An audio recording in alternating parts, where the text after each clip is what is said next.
तो आइए शुरू करते हैं आज की वीडियो में एक पुरअसरार नॉवल, वो कौन था। Episode number 12। मैं दराज कद पुजारी की बात सुनकर चौंका। मैंने नजरें घुमाकर मनवाला को देखा, लेकिन वो दूर दूर तक नजर नहीं आई।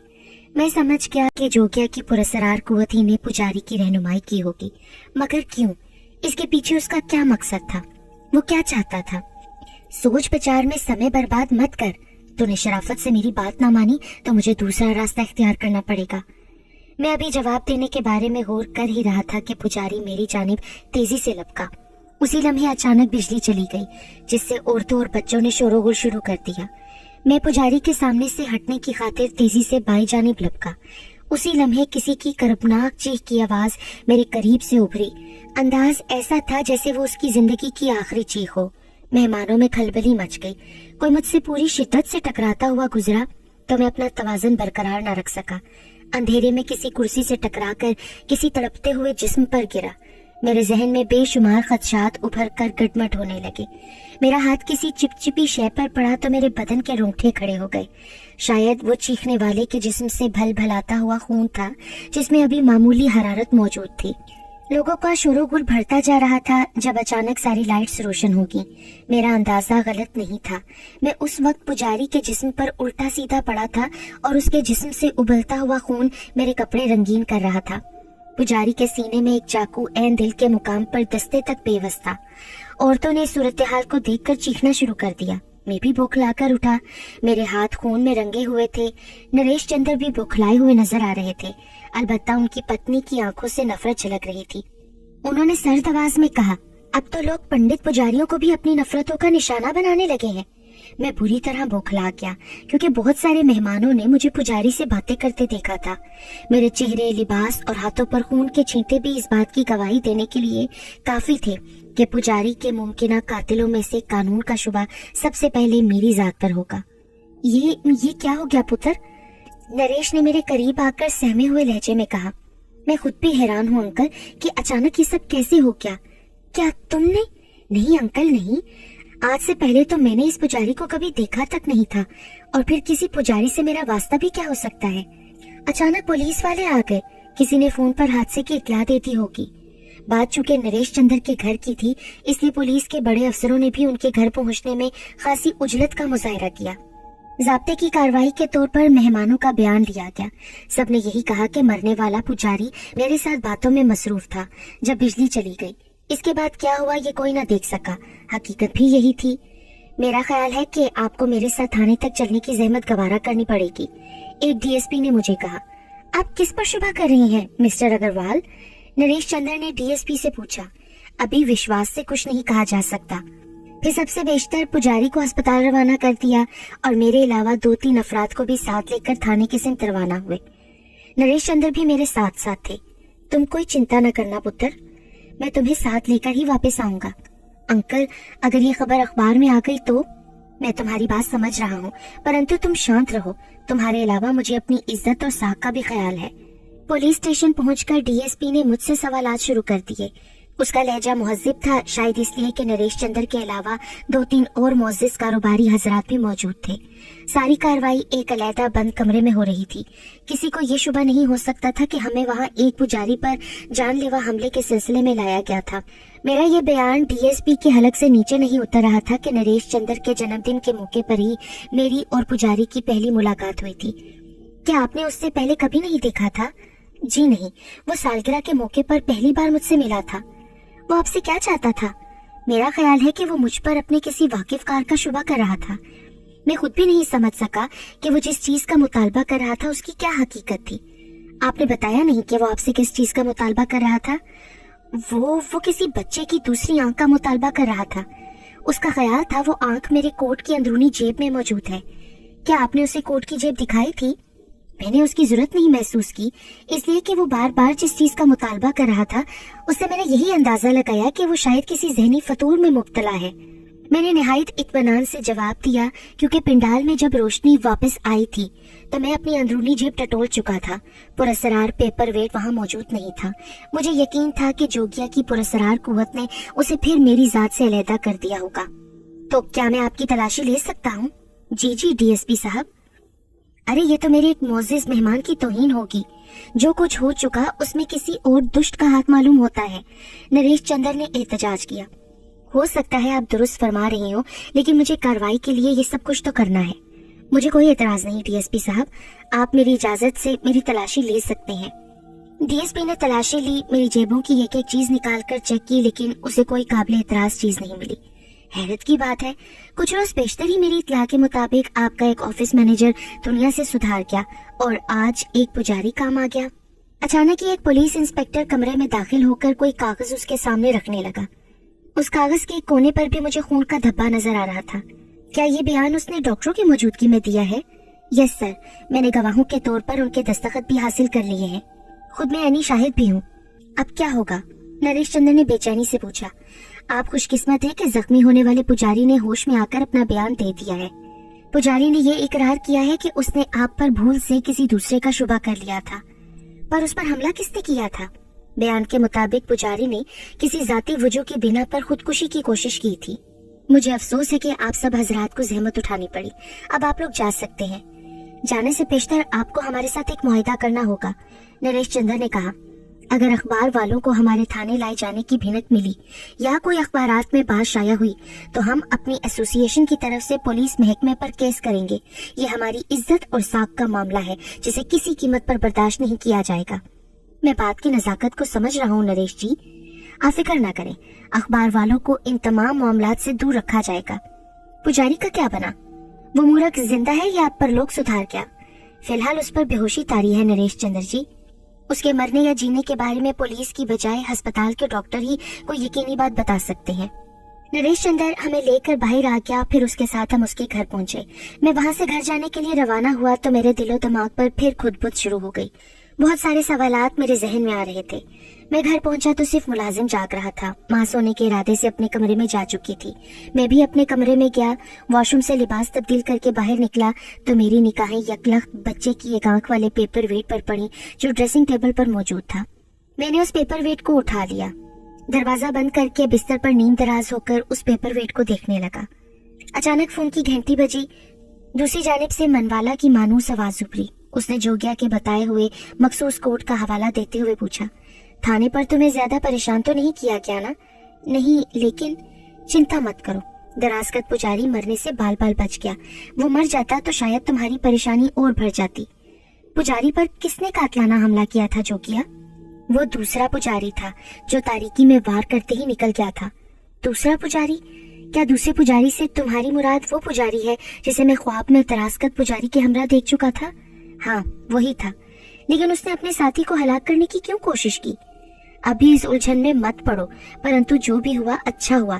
दूसरे पुजारी का बचकर निकल जाना भी हमारे काम आ सकता है। अब मुझे क्या करना है? फाखरा के शादी के कार्ड्स तकसीम होना शुरू हो चुके हैं। मैं जानती हूँ, लेकिन भाग के लिखे को कौन मिटा सकता है? क्या मतलब? मैं अब भी वही कहूंगी जो तुमसे पहले कहा जा चुका है। अगर तुम्हारे पिता की मौत का कारण मालूम हो गया और असल कातिल सामने आ गया तो बात बन भी सकती है। दूसरी सूरत में सुंदरी फाखरा भी किसी नागहानी मौत, क्या तुम उसे नहीं बचा सकते हो जोगिया? बचाने वाला तो नीली छतरी पर बैठा है। जीवन की डोर उसके हाथ में है। वो जब चाहे उसे तोड़ दे। मंच उसके फैसलों के खिलाफ कुछ नहीं कर सकता। तो क्या ये शादी किसी तरह उस वक्त तक के लिए टल नहीं सकती जब तक मेरे वालिद की मौत का मुअम्मा हल ना हो जाए? ऊपर वाले से प्रार्थना करो, वो चाहे तो मरे हुए को भी दोबारा जीवन दान कर सकता है। मैं उसके जवाब पर तिल मिला कर रह गया। हाथ मलने से कुछ प्राप्त नहीं होगा। जो भाग में लिखा जा चुका है उसे धरती की कोई शक्ति बदल नहीं सकती। जोगिया, क्या डोर का वो सिरा तुम्हारे हाथ आ गया है जिसकी तुम्हें तलाश थी? अभी सिरा नहीं मिला, परंतु डोर जरूर हाथ आती है। सिरे की तलाश में भी कुछ और पापड़ बेलने होंगे। तो तुम रमेश की खामोशी के बारे में क्या कहोगे? उसने मुझे अपने सामने घुटने टेकने की खातिर सिर्फ 2 दिन की मोहलत दी थी।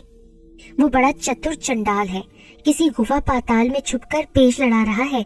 तुम लापरवाह मत हो जाना। उसके जंतर मंतर के मोकल इस शक्ति की तलाश में भटकते फिर रहे हैं जिसने तुम्हारे सर पर हाथ रख दिया है। क्या तुम्हारी शक्ति भी उसे नहीं खोज सकती? कल पूर्णमासी की शुभ रात है। सिगार बॉक्स के अंदर तुम्हें सफेद रंग का एक अनमोल मोती रखा मिलेगा। मेरी बात ध्यान से सुनो। पूर्णमासी की रात बड़ी शुभ होती है। मनुष्य आंख खुली रखे तो इस रात में बहुत कुछ पा सकता है। मैंने कहा था कि डोर का जो सिरा मेरे हाथ आते आते रपट जाता है, हो सकता है तुम्हारी पकड़ में आ जाए। मैं नहीं समझ सका कि तुम बार बार इस जुमले को क्यों दोहरा रहे हो। शरीर और आत्मा में धरती और आकाश जैसा फर्क होता है। जहाँ तक आत्मा की पहुँच होती है वहाँ मंश नहीं पहुँच सकता, परंतु कभी कभी इसका उलट भी होता है। जहाँ मंश पहुँच जाता है वहाँ आत्मा नहीं जा सकती। मैं समझा नहीं तुम्हारी बात। अभी तक मेरी नजरें भी गुप अंधेरों के उस पार नहीं देख सकी। कुछ कांटेदार झाड़ियां मेरे रास्ते में आड़े आ रही हैं। बात अभी भी मेरी समझ में नहीं आ रही जोगिया। खोपड़ी की गर्मी पर काबू पाने की आदत डालो, नहीं तो और भटक जाओगे। कल की रात तुम्हारे लिए बहुत शुभ हो सकती है। हटा कट्टा पुजारी भी तुम्हारे ही कारण मेरे हाथ आ गया। हो सकता है कि कल रात भी तुम्हारी उछल कूद मेरे रास्ते के कांटे हटा दे। पूर्णमासी का चंद्रमा जब बीच आकाश पर चमकने लगे तो सफेद मोती उठाकर मुंह में रख लेना। बालिक की जिंदा मुर्दा आंख वाला पेपर वेट जेब में रखकर घर से निकलना। सुन रहे हो ध्यान से मेरी बात? मुझे कहाँ जाना होगा जोगिया? जिधर भी बालिक की बेअकल आत्मा तुम्हें ले जाए, परंतु इस बार जुबान खोलने की भूल मत करना, वरना मेरी शक्ति भी तुम्हारी कोई सहायता नहीं कर पाएगी।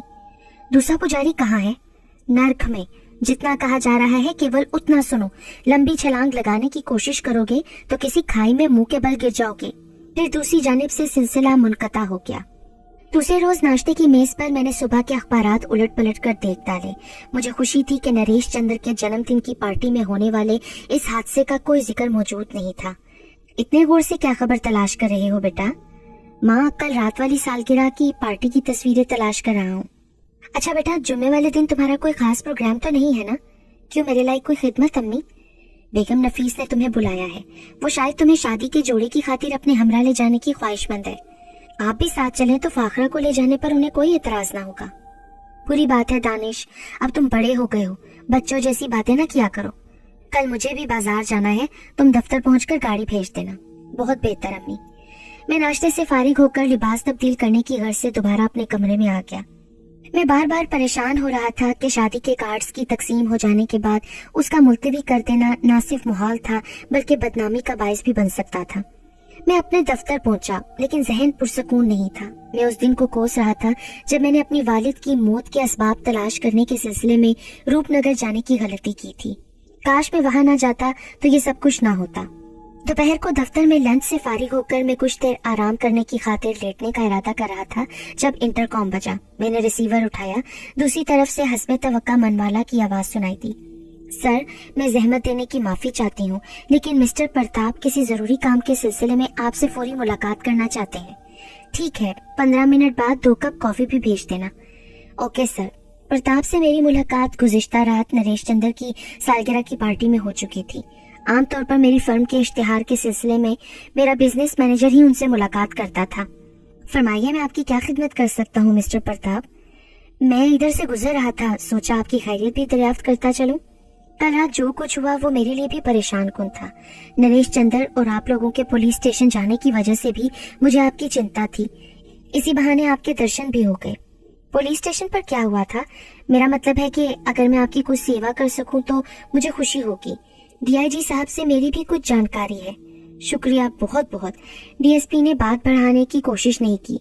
पुजारी के बच जाने की खबर मिलने के बाद उसने बड़ी नरमी का मुजाहरा किया।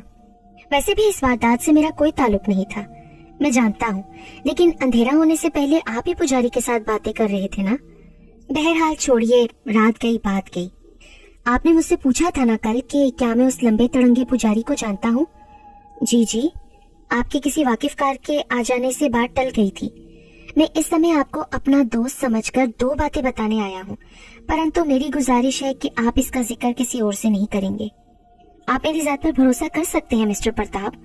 मैं उस हट्टे कट्टे पुजारी को बराह रास्त तो नहीं जानता, लेकिन मैंने उसे अंजला देवी के साथ कई बार मंदिरों में आते जाते देखा है। अंजला देवी यानी नरेश चंद्र की धर्मपत्नी। उसका नाम सुनकर मेरे कान खड़े हो गए।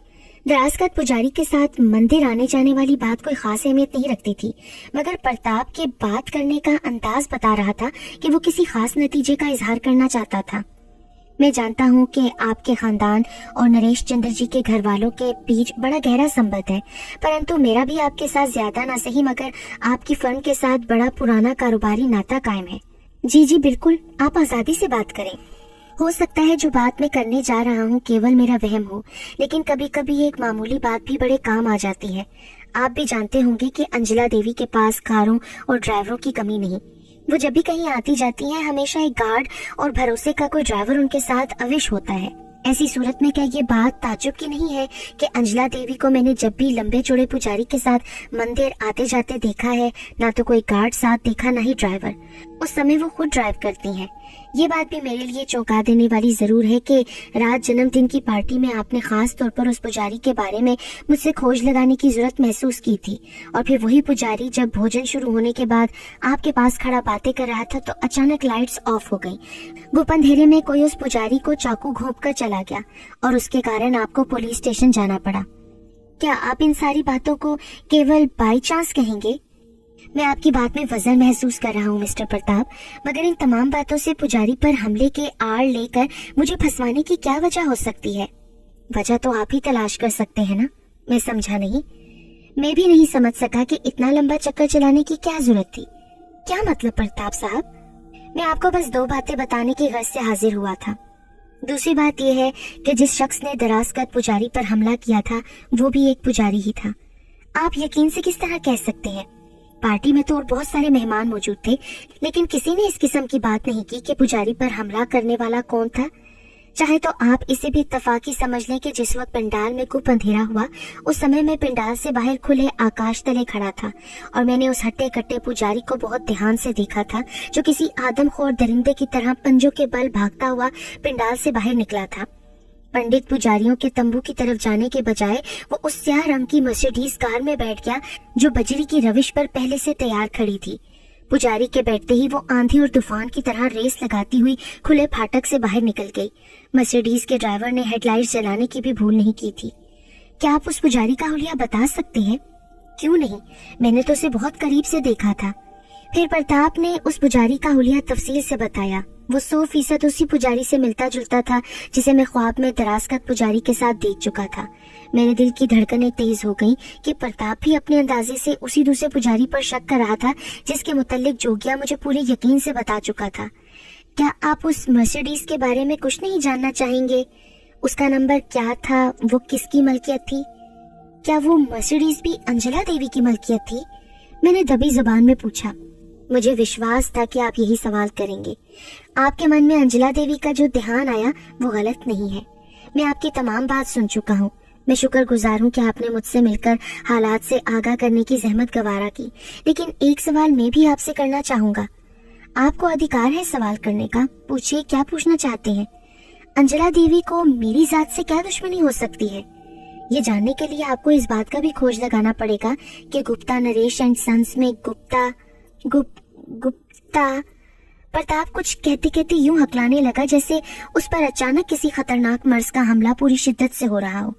اس نے کافی کا کپ رکھ کر خلا میں دونوں ہاتھوں سے کسی نادیدہ چیز کو پکڑنے کا انداز اختیار کیا جو غالباً اس کا گلا گھونٹنے کی کوشش کر رہا تھا۔ اس کے چہرے پر نظر آنے والا کرب اس بات کی غمازی کر رہا تھا کہ وہ موت اور زندگی کی کشمکش سے دوچار تھا۔ اس کی آنکھیں بھی اپنے حلقوں سے ابلتی نظر آ رہی تھیں۔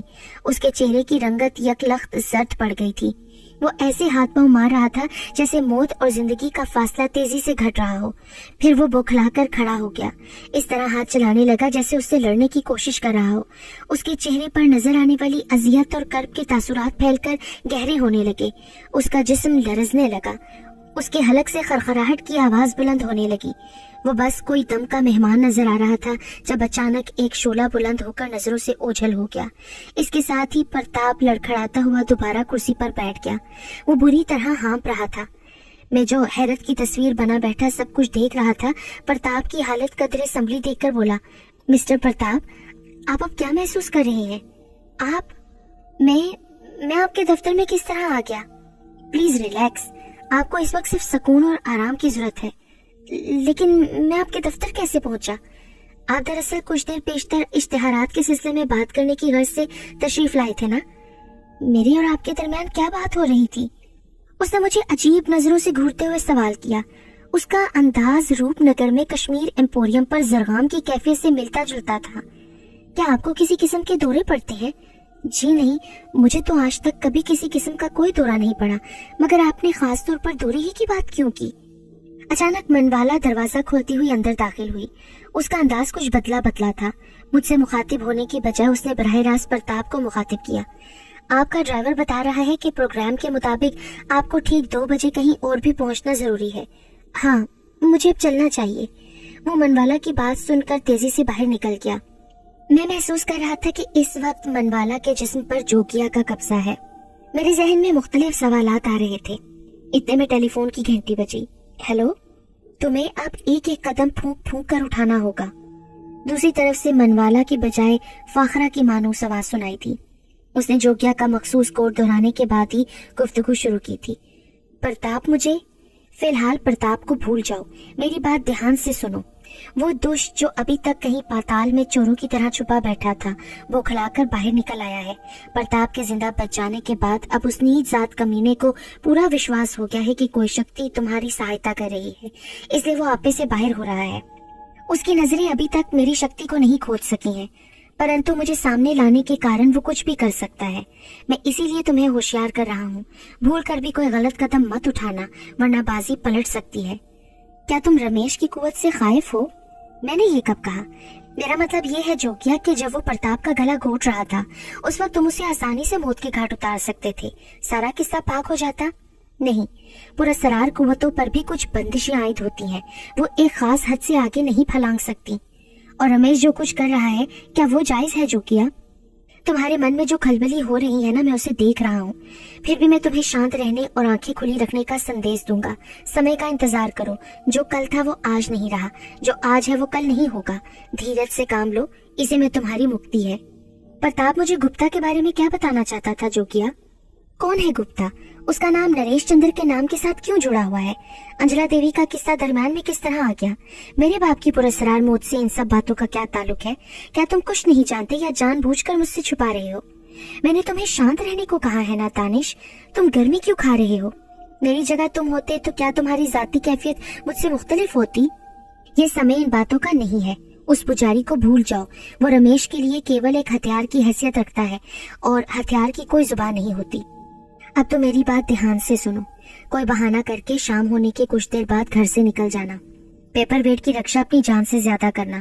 چندرما جیسے ہی بیچ آکاش پر آئے، سفید موتی منہ میں رکھنا نہ بھولنا۔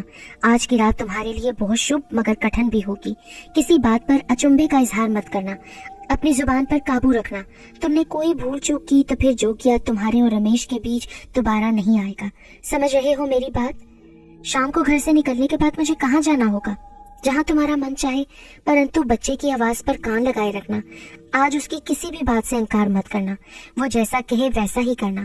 جدھر جانے کو کہے بنا کوئی سوال کیے خاموشی سے ادھر چل پڑنا۔ کیا تم بھی میرے آس پاس کہیں موجود ہوگے؟ جواب دینے کی بجائے دوسری طرف سے رابطہ منقطع ہو گیا۔